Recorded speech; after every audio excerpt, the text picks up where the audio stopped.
At Fully Charged Live, I got the opportunity to speak to MG's marketing manager.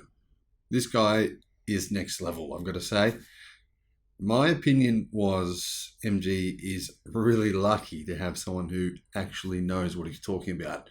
Not only that, he's so positive and embracing an electric car revolution. But I got to tell you, I spoke to a few people at MG. One of them was a guy who was, wow, why is he working there? He shouldn't be in the automotive industry. Very strange. Just doesn't want to be involved.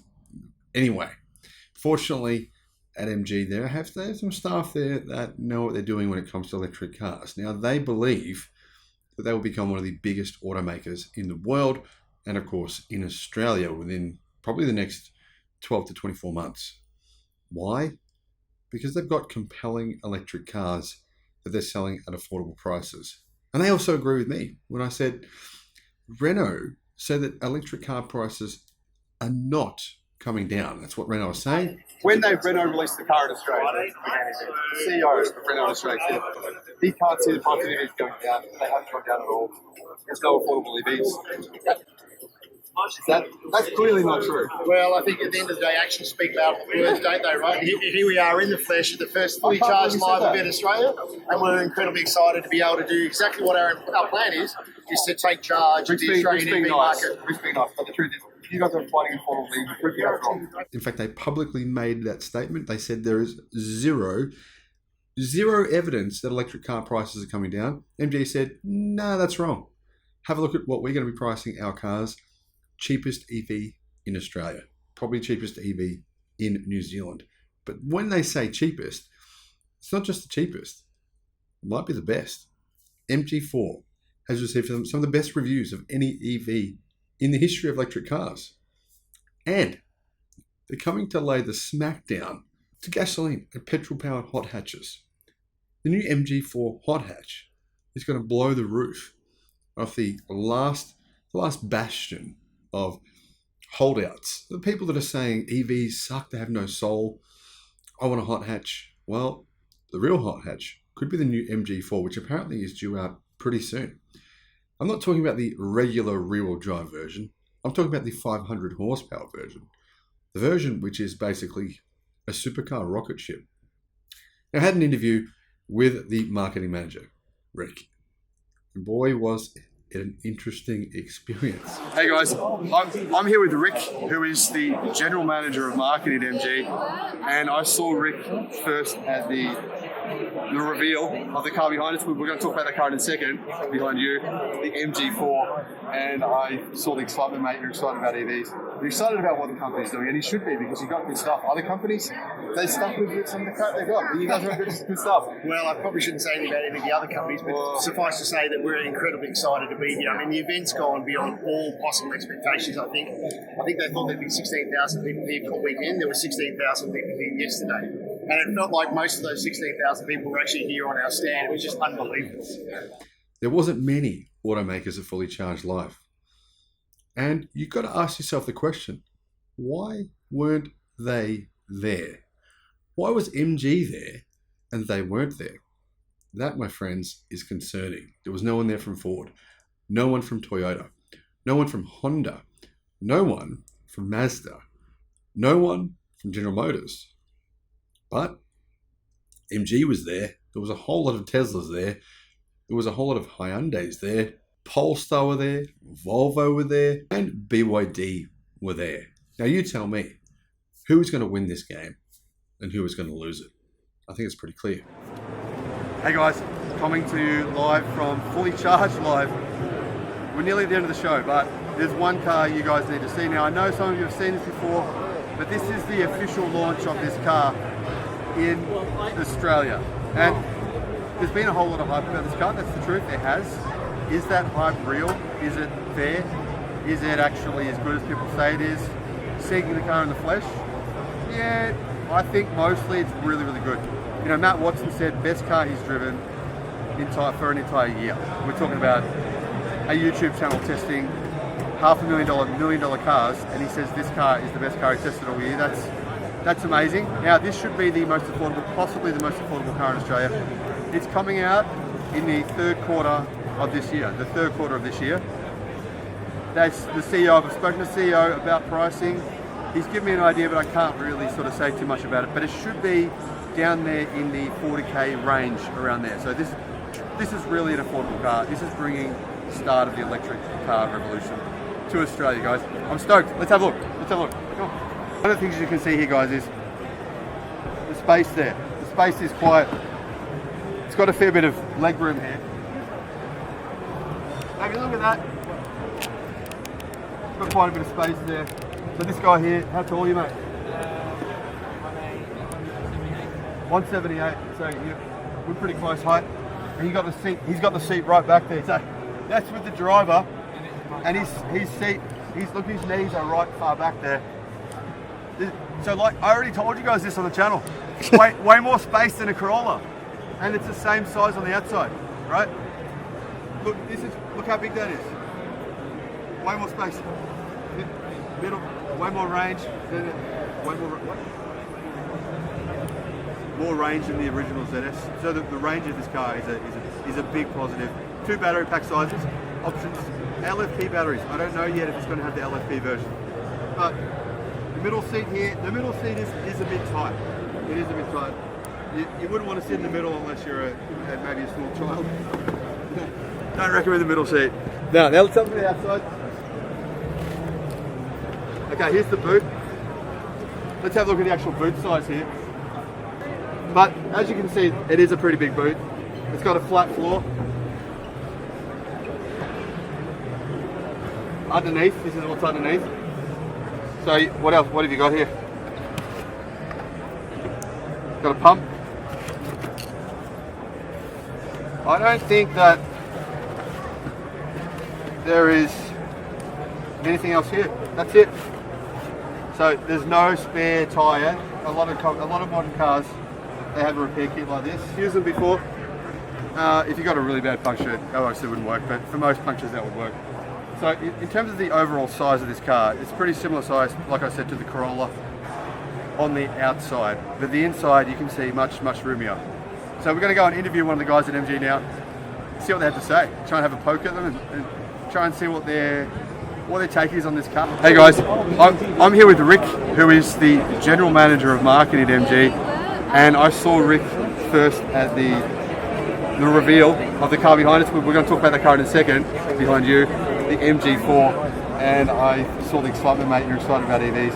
You're excited about what the company's doing, and you should be, because you've got good stuff. Other companies, they stuck with some of the crap they've got, but you guys have good stuff. Well, I probably shouldn't say anything about any of the other companies, but suffice to say that we're incredibly excited to be here. I mean, the event's gone beyond all possible expectations, I think. I think they thought there'd be 16,000 people here for the weekend. There were 16,000 people here yesterday. And it felt like most of those 16,000 people were actually here on our stand. It was just unbelievable. I saw them milling around. There's a lot of interest. But there has been, yeah, totally. Tell us about this model, because even though it looks like the previous one, it's actually not. It's different. You're right. We actually launched this model in September last year. What is it? The ZS EV. Yeah. Okay, so that's our mid-sized SUV. And we launched it last year with a 320 kilometre battery range. And the first thing people are telling us is they want more. They want more. So it was the cheapest EV in Australia. Yes? Absolutely. Yeah. Absolutely. And I'd like to talk more than cheapest. I'd like to talk about best value. Right? Spectacular warranty as well. Yeah, I can't miss the opportunity to do that. Yeah, hey, there is like, at that price, I'm pretty sure you could buy Toyota Corolla hybrid around that price. Come on, I mean, if you can get your hands on one. Even then, why would you get that instead of this? It doesn't make sense. No, it doesn't seem to make sense to me, but by the same token, we've got to make sure that people have choice. And while you're standing here, you're going to see today we've got great choice, right? We've got a choice of an SUV now with 440 kilometres range. So what's the battery pack size? That's a 72 kilowatt battery with 440 kilometres range. It actually, do you reckon it could get more than that? Well, what we do is we talk to the WLTP international standards. So some of the brands actually talk about NEDC and therefore like to claim much more than that. I'm quietly confident, and this is of course off the record, I'm quietly confident that we can go significantly further than that as well. But again, it's also about driving styles. People who drive EVs can drive them quite passively, or they can drive them quite aggressively as well. But what was the battery pack size for the old model? Well, you still sell that model as well? Yeah, we still sell that model. So it's a current model. That's a 51 kilowatt battery, and this is the 72 kilowatt battery. And how much is this one? This one is $55,990 plus on-road costs. And as you can appreciate, the challenge here in Australia. Guys, that's in Australian dollars, so that's about 38,000 US. Would that be about? That's probably not far off. Right, yeah. So it varies from state to state because we've got different state governments with different philosophies.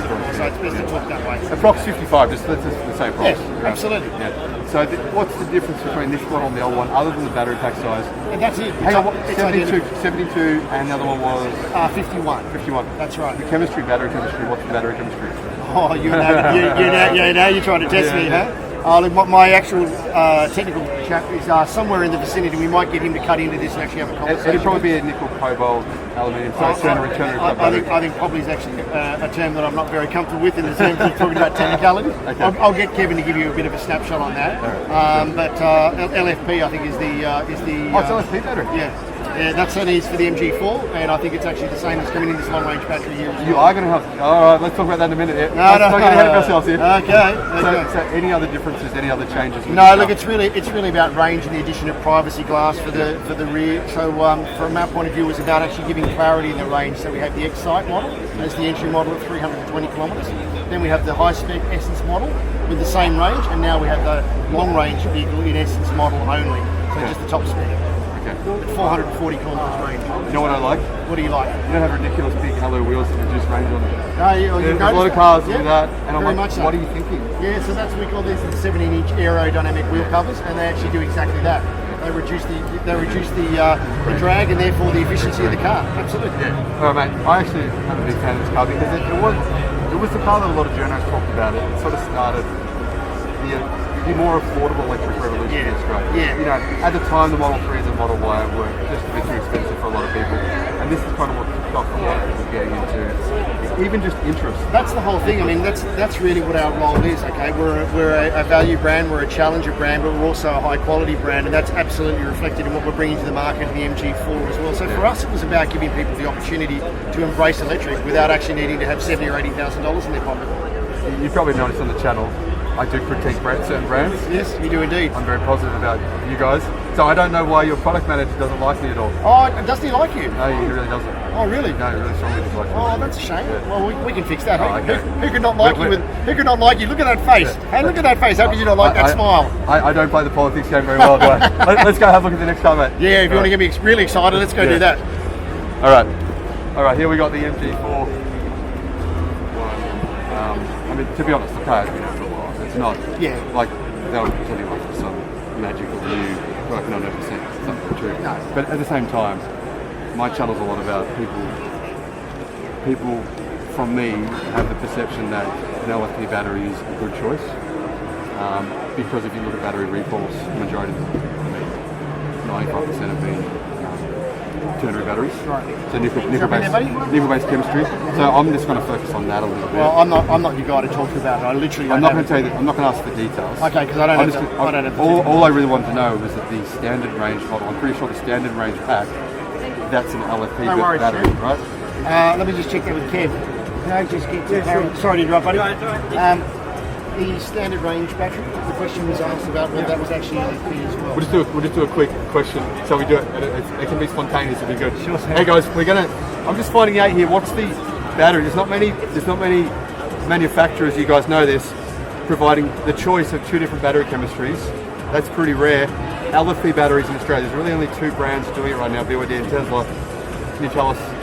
Will this come with one? Will that be a choice? The MG4 will come with LFP batteries and in the 51 kilowatt hour standard range.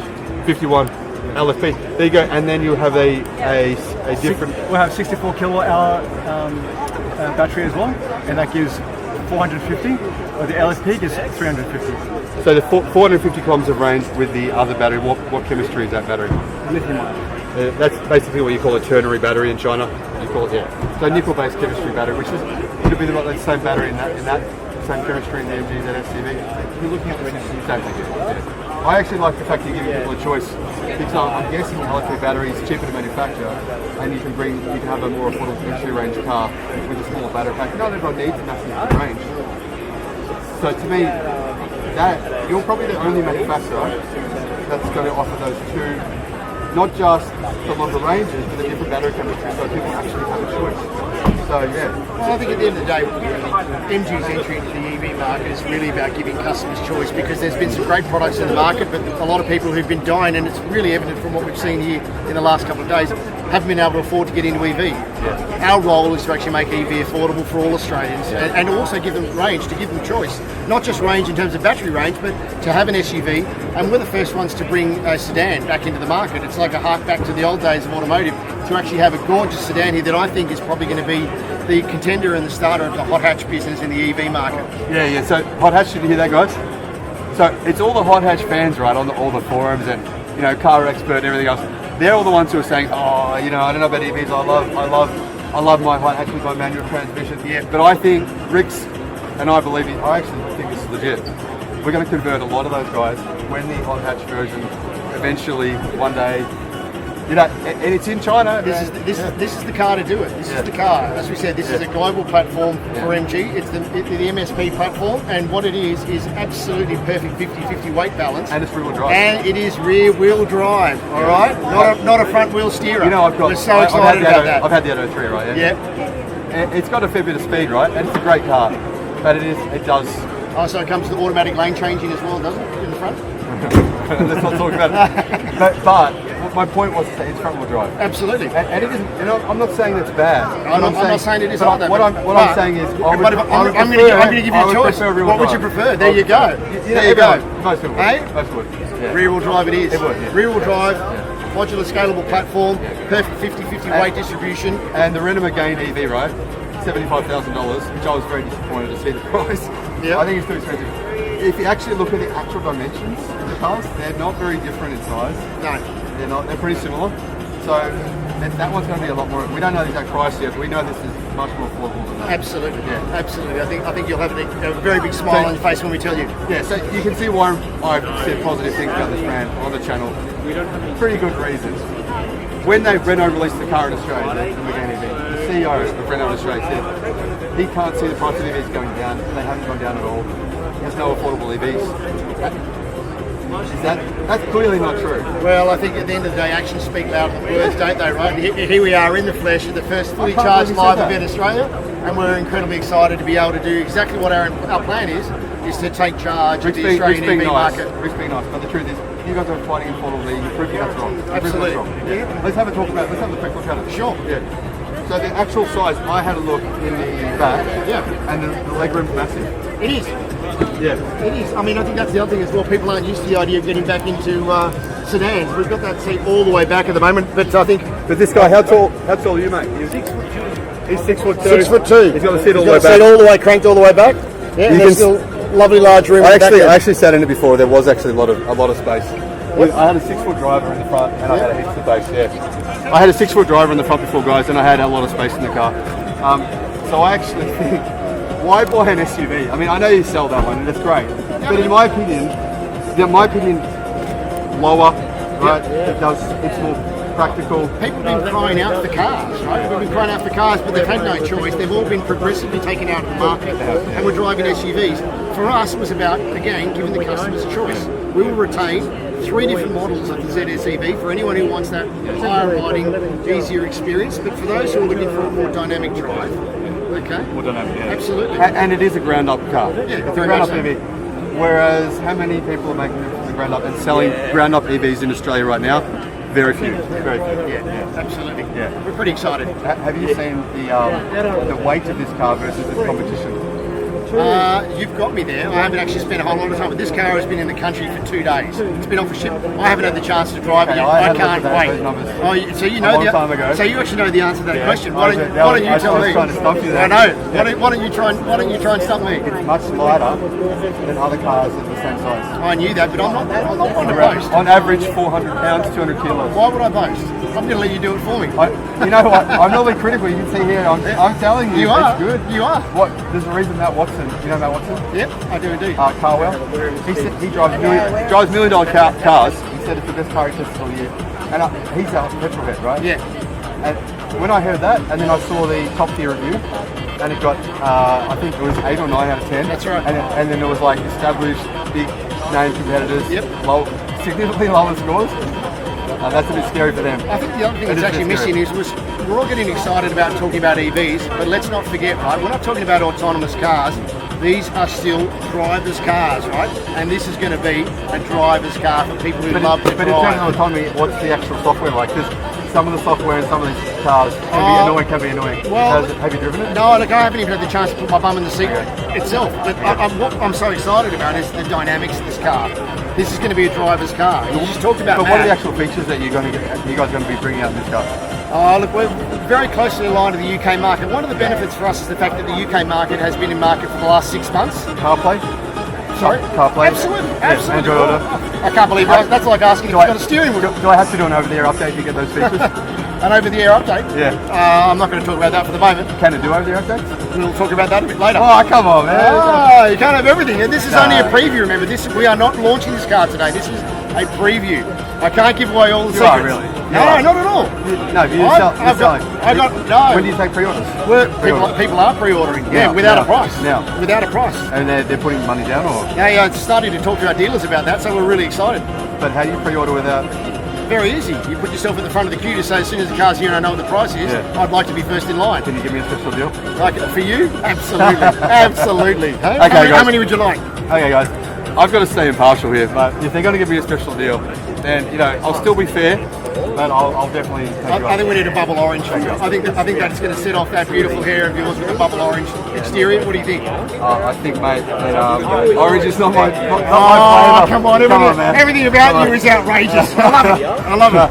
But I'm thinking, I like the blue. You like the blue? I like the blue colour. Okay. Which one do you like? I'll be orange for sure. For sure. Maybe it's me that's the loud one, not you. Hey, I got to say, I think you're actually pretty lucky. What's that? Okay, a lot of car brands, you're going to go down the toilet, you're on the wheel. That is true. There's no way of avoiding that, mate. I think put it this way. You know about our new brand positioning, MG, take charge. It's exactly what we're going to do. No, but I'm just going to be real here. A lot of brands, mate. Okay, Honda sales in the US down 33%. In China, the last 2 months down 30%. Same thing worldwide. You guys, someone's taking those sales. It's going to be you guys in first. Absolutely. I mean, I think the sad part about it is for this amazing show that's here, it's the brands that aren't here speaks volumes. Why aren't they here? That's a really good question. Why aren't you here, guys? You should be. I said that in one of my things up there. Have I taken your line? Yeah. Okay, I'm taking the line, friend. Tell me more. But okay, good. I said they could have sold, say 2 cars. 2 car sales would have got them a position here. Absolutely. And the fact that they're not here means they're not taking it seriously. Yeah. They're not. How can a major automotive manufacturer, Yeah. a global automotive manufacturer, not be a part of this event? If they're saying they're serious about EVs, right? They're saying that by 2030 they're going to be doing XXXXX. You need to be here now. And they don't turn up. Hey? Listen to the music. The party's already started. Are they planning to succeed or are they planning to fail? That's a very good question. We should ask them. What are you guys planning to do? The other thing is, right, the enthusiasm is with you, mate. It's a big part of your persona. It's real. And it is real. And we're both of us, I think, absolutely. We're on the same. Maybe I could get a guest presenting gig with you sometime. What do you think? Let's do it. Should we do that, guys? Do you want to come on? Okay, love to. Would you? Yeah, sure. Let's do it, mate. Right. Thank you, mate. Okay, Cheers. guys. Get it, buddy. All right.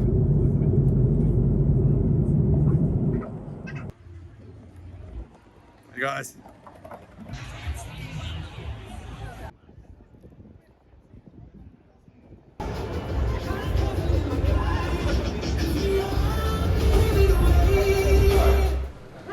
Everyone, how are you going? Yeah. Great to see you. Fantastic. Absolutely so excited today. I'm almost shaking out of my skin because it's so great to see all of you here today.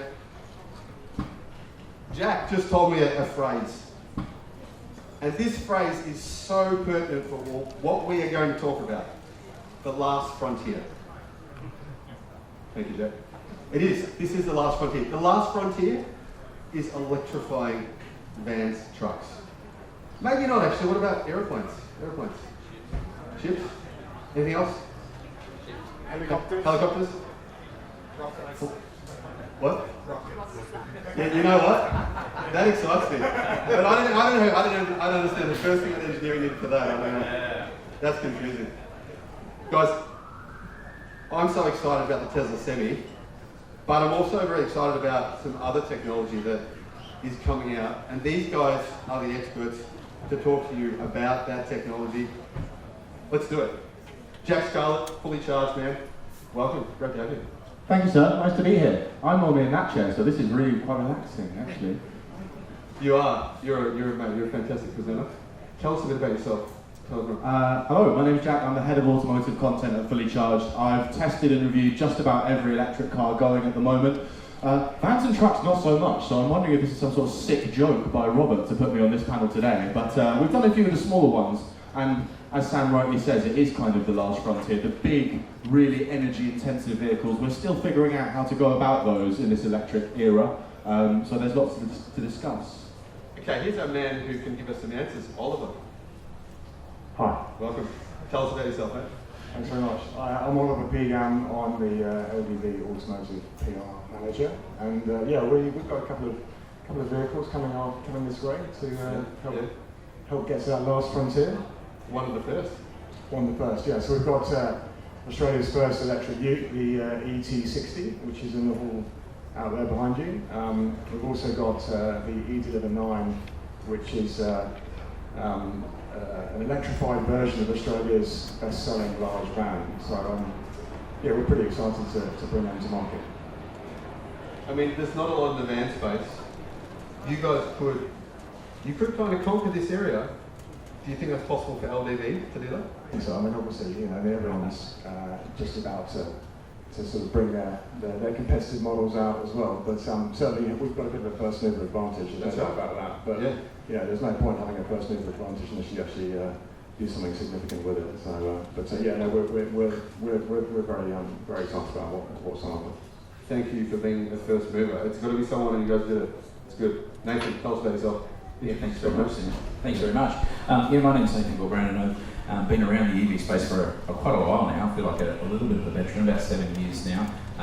Tesla and other bits and pieces, and a lot of work in heavy vehicle policy and sort of deployment design over the last 4 years, and then just very recently started a new brand called Revora, and we're focusing on deploying electric trucks into the refrigerated cold transport space, and so we're going to help those fleets work on how to put those vehicles in those environments, pick the right vehicle, pick the right cold systems and charging systems, and package them up and help them through that process. Nathan, guys, I've had a few chats before the show here with a few people, and I can tell you when you come across someone and you think, you know what, this person's a lot smarter than I am. This is one of them. He knows what he's talking about. You're very kind. There's some very intelligent people in Australia, engineers, and people who really are way ahead, and it's amazing. Chatting with you is amazing. So next up, would you like to introduce yourself, mate? Yeah, you got Mike. Yeah, hi, I'm Peter Bernardos. I'm from EV Automotive. We're a little disruptive company that have approached a number of manufacturers to actually start building right-hand drive, because legacy car makers just are ignoring our market. So we decided if no one else is going to build them, we will. So we need competitors like LDV. I'm a great believer in competition breeds inquiry. So the more of us that get on the market, the more everyone will start sitting up, and then hopefully we'll get a larger range to the market. So we bring in a very large commercial cargo van, carries like 1.7 tonne. For the last couple of years, I worked at my office, and it was in a factory that builds semis for Kenworth. So they build about 20 semis a week. And the CEO, we were sort of mates, and we hang out a little bit. I have a lot of respect for him, but I always wanted to kind of tell him, you know what, this business is about to be disrupted. That's what's about to happen in this area. And a lot of them don't realise it. And I tried to have this conversation with him to say, how are you feeling about making EV trucks? And he didn't want to know about it. He wasn't interested. So I think your point about disruption, it's going to happen really quickly, and some people will be left out. You know, probably the most common question that I get on the channel is electric trucks, vans, semis, what's happening with them, what can I buy, when is semis going to be electric, is it hydrogen? Is it a hydrogen semi? Is that the future? Well, you know what I think? I don't think it is. Now I know a lot of people do, I think it's electric. What do you think? Is the future of long haul and short distance trucking electric or hydrogen? We've had a healthy degree of skepticism about hydrogen stuff in general, fully charged for a long time. And in terms of passenger cars, I just don't really see it. I think that the electric stuff is too far along now, and why bring in another more complicated technology while we're still growing out this first one? With big vehicles like semis, I'm not sure. I'm not sure there might just be a place for hydrogen. I think the thing that's really interesting about this electric era is there's no silver bullet, right? Petrol just was the fix-all for all scenarios. It worked for all different kinds of vehicles and solutions. But with electric, we're going to need a bunch of different clever ideas. And that is to say that the answer to giant haulage trucks may not be gigantic batteries. It may well be smaller batteries that you swap out at service stations. It may well be roads lined with wireless chargers. I don't think it is, but it might be. It might be hydrogen. That might be a use case where it makes sense. So I'm not ready to rule that out for big trucks, actually. Oliver. Yeah, I mean, I think we've already touched on last mile delivery. Yeah. It's that greener urban logistics play. Yeah. I think at the moment, electric batteries is probably more suited to that particular application. Long haul, heavy, semi, etc. Perhaps there is a different solution, but at the moment, certainly LDV automotive, we're looking at battery-driven vehicles because we know exactly that they work for our vehicles that we have at the moment. So. Would say someone save money by buying one of your electric, so your pickup, van versus a gasoline car?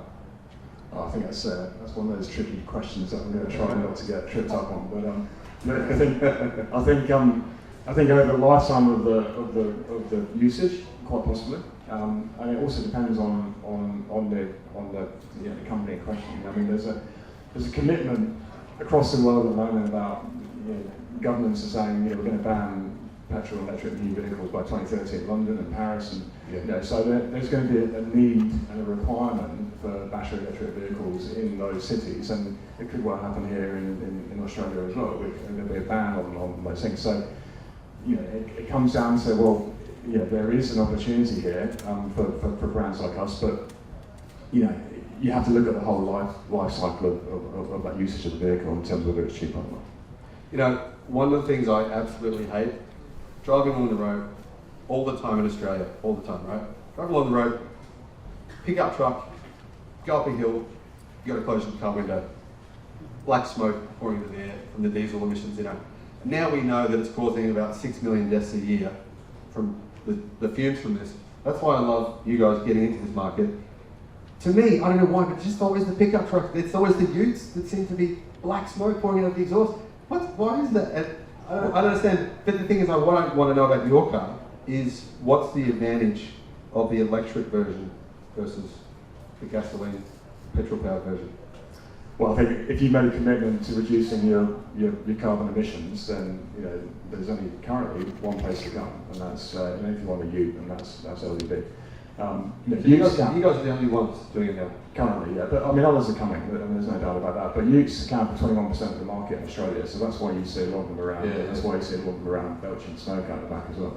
I think there are limitations. Of course, there are limitations with our car, but the point of being first to market is that what you learn and you take feedback, and we've got Transgrid, for example, have taken delivery of some of our vehicles.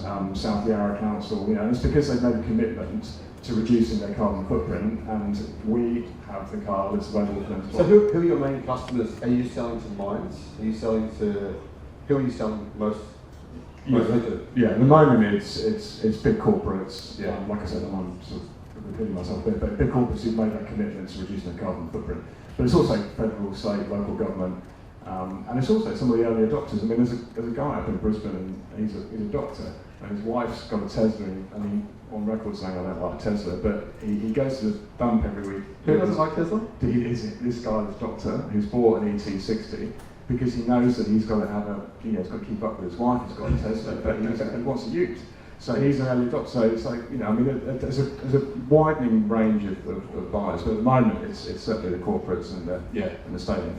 That's a huge percentage of the market. We've got to realise when you see the car sales, what percentage of the market is that? I think is that like 40% or something? It's massive. Yeah, it's significant. Yeah, huge. So if you're selling to those guys, that's taking a lot of petrol-powered, diesel-powered cars off the road. I love what you're doing. Nathan, tell us what you're doing and how that's changing Australia. Being able to work out how to transition a fleet of 100 vehicles that are in the depot today is actually one of the biggest challenges for those fleet operators. For 100 years, they've been running trucks and burning diesel and doing the job. And all of a sudden, it's got to change. And that change is massive for folks. And now they've got to stop thinking about diesel and start thinking about electricity, which is a whole different ball game. Where do I get it? How do I get it? How do I get it into my vehicle? And so what we're seeing is those fleets who are very, very capable and competent of operationally running vehicles and moving their goods around and delivering them last mile or longer distances.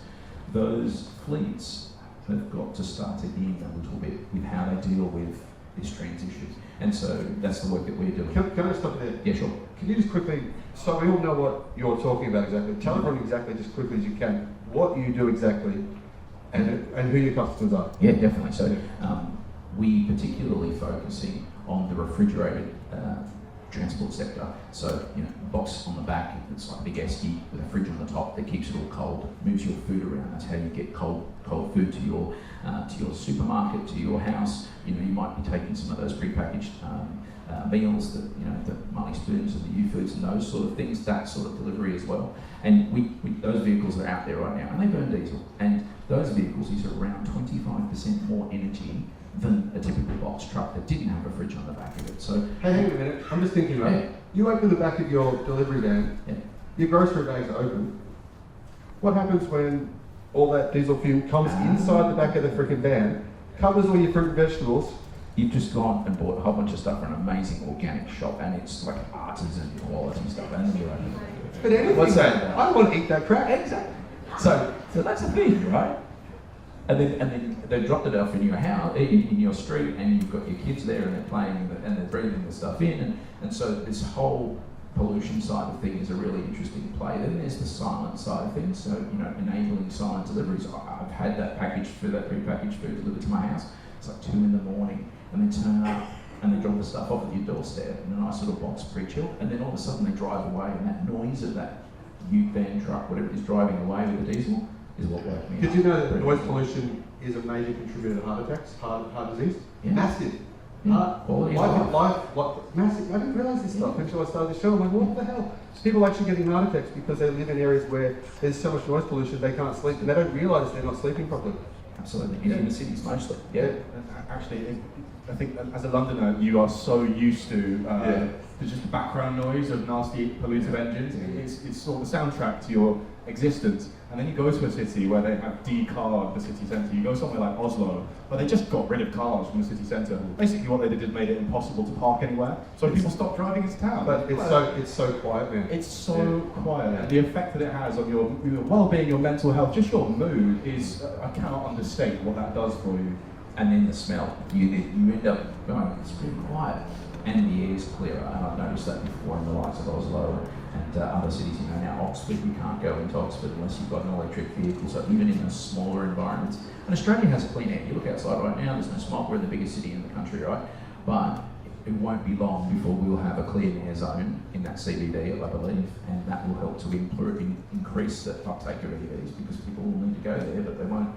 They'll need to deliver there, so they'll need one of your vans. Guys, I've just got an idea. So I was thinking, you open the back of the truck, the diesel fumes are definitely going to go on the groceries. There's nothing to stop that. But that could have happened 20 times before you get your groceries. You don't know, it could have, right? Would you pay an extra $1 to get this guy's truck to deliver your products to your house knowing that isn't going to happen? Would you do that? Would you? Yeah. Why don't we I'll make a video.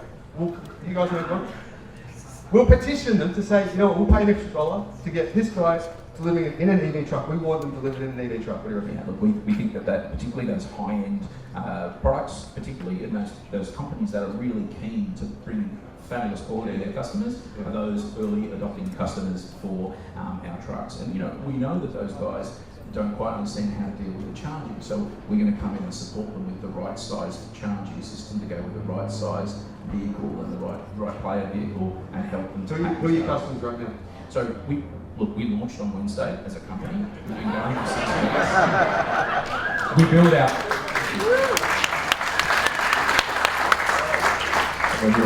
But we're born out of a company that's currently got 150 diesel trucks on the road, and renting those to all of the big names that you know and receive food from today. So all of those guys are our first customers, and we're going to work with them to transition them out of those diesel trucks. So you've already got a big client base. You can Huge try client base. Huge client base, and we're going to work on taking those guys. We know that in their 100 vehicles on one site that they're going to change a few, so we're going to work on those few, give them some confidence, work on the next few, and so on and so forth until we saturate, till we like a virus. We're going to take over the whole depot and I like the virus. That's good. Peter, tell us about who are you selling to? Who's buying your vehicles?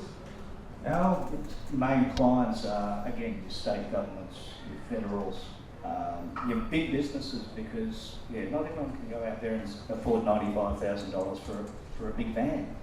So you've got to be realistic with who your clients are, price your vehicle accordingly. But where we're finding the naysayers, the couriers that say, I do 300 kilometres a day. Okay. How many deliveries do you do? 50 deliveries a day. Okay. So how often are you on the road for? It sounds like you must be driving for 13, 14 hours. No, about 6 to 7. Okay. Still can't work out the maths as to how that works. So we've done with telematics and the like, we've done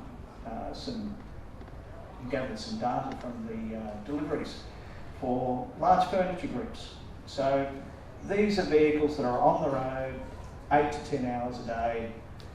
They're carrying about 1.5 tons worth of furniture. They're doing 15 to 20 stops. Some are 5-minute deliveries, some are half-an-hour deliveries. But all the time that vehicle is working. Now, most of them don't do over 150 to 180 kilometres.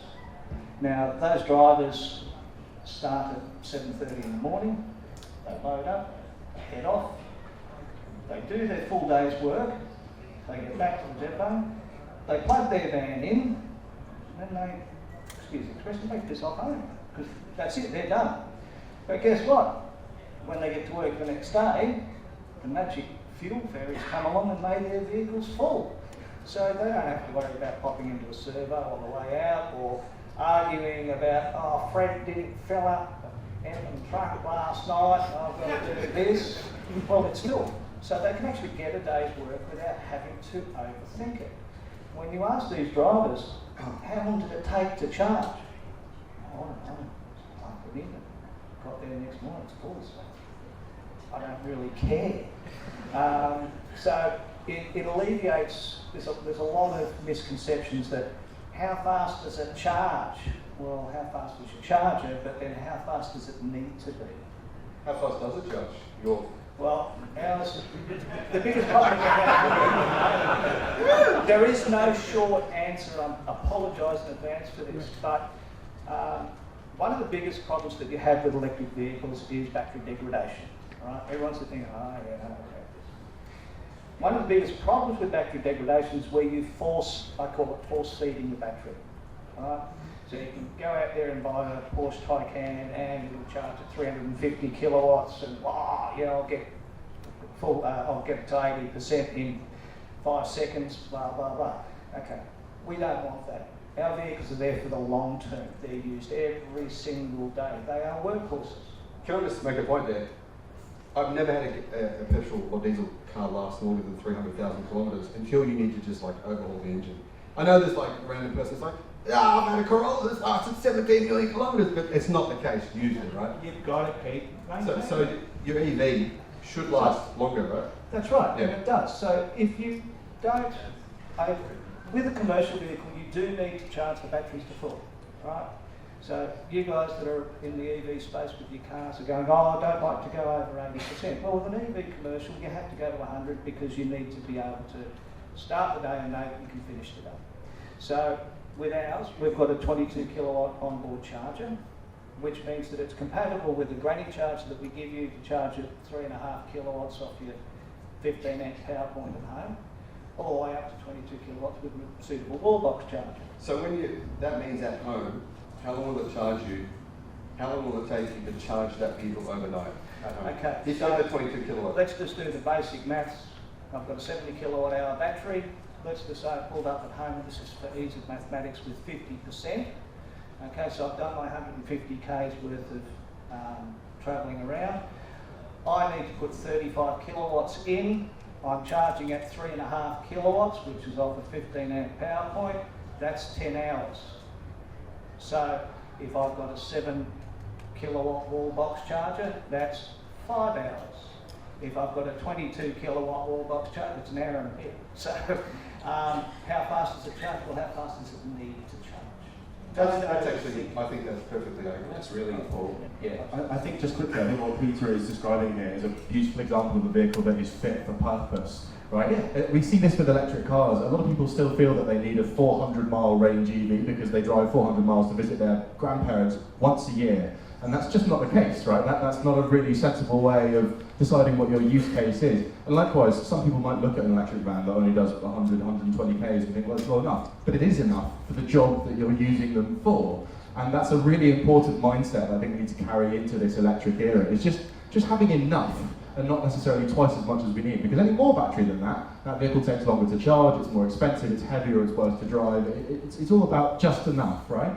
Well, that's the point. Look, the funny story I had is that a gentleman was being heckled in an audience, and they said, oh yeah, well, I want to drive from Brisbane to Cairns. And he said, well, how long does it take you to drive there? He said, oh, about 13 hours. He said, well, I can do it faster. He said, what do you mean? He said, it'll take me about an hour and a half, 2 hours. He said, how are you doing that? He said, well, I catch a plane. Why would I want to drive all the way to Cairns? I'll just hire a car up there, and I can hire an EV now. So, but if I want to do the road trip, the infrastructure is getting there now. What we're talking about here today is your commercial vehicles. Your commercial vehicles are not designed to go from Sydney to Brisbane, right? That's your bigger trucks. What you want is you want your depot that's sitting out here at Homebush, and you want it to come to the city, and you want it to deliver all of those parcels, and then go back. And that's really that's last mile. That's the majority of traffic. That's the majority of it's commercial not traffic. long distances. No. The range is not the distance. The range is how much can you get out of a day's work.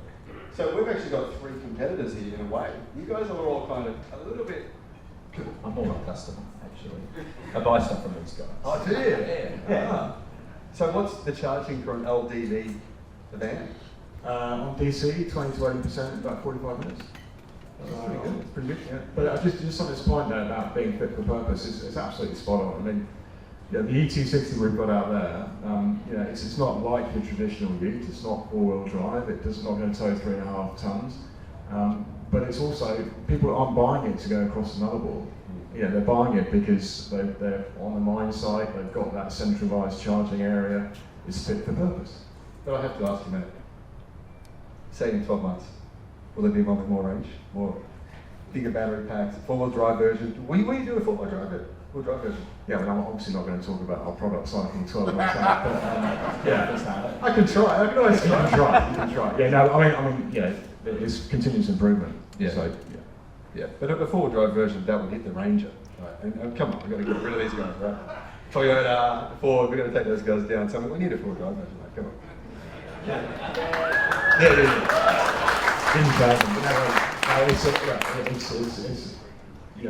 We're very privileged to be first to market, as I said. And How about I make you a deal? If you bring one out, I'll buy it.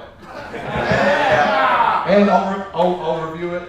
I'll test it. Done. Come on, man. Let's do it. I'd just like to quickly say, I've driven a rear-wheel drive F-150 Lightning, which is about as quick as dropping off a cliff. You might not need 4-wheel drive to outrace those guys. That's true. That's true. You don't really, do you? I think what we're going to start to see in this space is you have seen with the cars, we've seen some vehicles launching here today as in this commercial space. We will start to see some more vehicles propagating that marketplace. So we've got, the first year, we've got a couple of vans here, and we're starting to see some trucks as well. We're going to see a lot more product in the next 2 to 3 years, propagating all sorts of sizes and shapes of trucks that you've seen on the road today. Sizes and shapes of vans. You have the new small van today, those sorts of things. We've got some new ones that are in development. You can see them on the stand. They're left-hand drive at the moment. Hopefully they'll be out by next year. It's just getting these ADR approvals. What have you got in development, Thomas?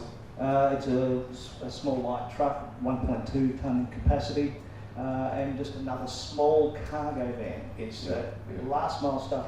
I just need a service vehicle. I need, a little 1 tonne ute, if you want to call it that. That'll carry a full gyprock sheet, that's how big the tray is. How much bigger do you need it?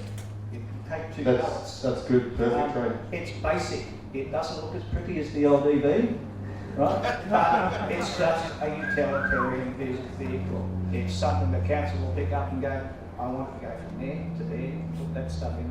It'll get there. Oliver, you're going to tell us something. I was going to say something really quickly. When the UK announced that ban on new petrol diesel cars by 2030, just prior to that, I think there was 30 electric vehicles that you could choose from, and there's now something like 120. So when there's additional, we can bring out whatever we want to bring out, but when there's also additional support, which is probably a far bigger topic to discuss, then suddenly the floodgates open. So there's exciting times ahead for every manufacturer. Mate, I think the floodgates are about to go open big time, and this is an area that I'm actually extremely excited about because there's so many products coming to market. Guys, we've got about 2 minutes left. Let's open it up to a couple of questions. Yes, you look first, my friend. I'll chuck you this dicey thing, and you talk to the dice. Hello. There we go. G'day, my name's Kuidani, best known as elder brother of OCE Esports, but this is something completely different. In terms of transporting, I've been, driving people around as an Uber driver. I've downsized from a large diesel van into a Polestar, but in terms of transport, airport transport, do you guys see that going electric, whether it's buses or vans or that kind of thing? Buses are already there. I mean, most state governments have already committed to transitioning their whole entire fleets very soon. Won't be buying diesel buses anymore, so that's definitely a space, sure. Yeah, there's a LD that you meet for 9 just in the hall, which is a 7-seat people carrier. And you can get a range of nearly 400 k's out of that. So in terms of airport transport, for example, perfect. Yeah, my one it's a 12-seat one we're mainly selling to community services and charities. One last question, guys. Yep. Thank you. Firstly, Stan, thanks for the panel for coming. It's really good, really interesting, and I hope your wife's okay. It's all Thanks, Stan. best wishes to her. I was just thinking about Rivian and their fleet with Amazon, how that works into the technology with tracking vehicles and how that will come into the Absolutely. I think data is a really, really important part. Diesel's easy, diesel's cheap, and so on. So a lot of the data that's associated with vehicles is kind of just left by the wayside. They don't particularly optimise or are particularly efficient fleets. They try to be, but they really do leave a lot on the table. But we can't afford to do that with battery electric vehicles. We're constrained by how much energy is in the battery, so we have to squeeze every drop out of it. And so data will help us to do that. So tracking, planning, predicting, and modelling is going to be a really important part that we see in our world. Totally agree. Really good answer. Perfect. Right now, I actually truthfully do think that even though the perception is there isn't a lot of pollution here, there is. Right now, it's in here. You can't see it. That's the truth. We don't like to think that way. A big part of that is coming from vans and trucks. Yeah, these guys are offering the solutions, and there's going to be more coming. In my opinion, within 10 years' time, what the pollution that we've got here in major cities around the world is going to come down massively as a result of this. So this is all really positive news. There's going to be an onslaught of EV trucks, and government policy is so important. And you guys play a part. Even you guys play a part. Having more than 1 million subscribers. The future, in my opinion, in this area is looking amazing, and I really think that the general public's health will actually improve. And we'll be looking at why did everyone's health improve? This will be why. one of the big reasons. Thank you everyone for coming. This session's over. Thank you so much. Bye.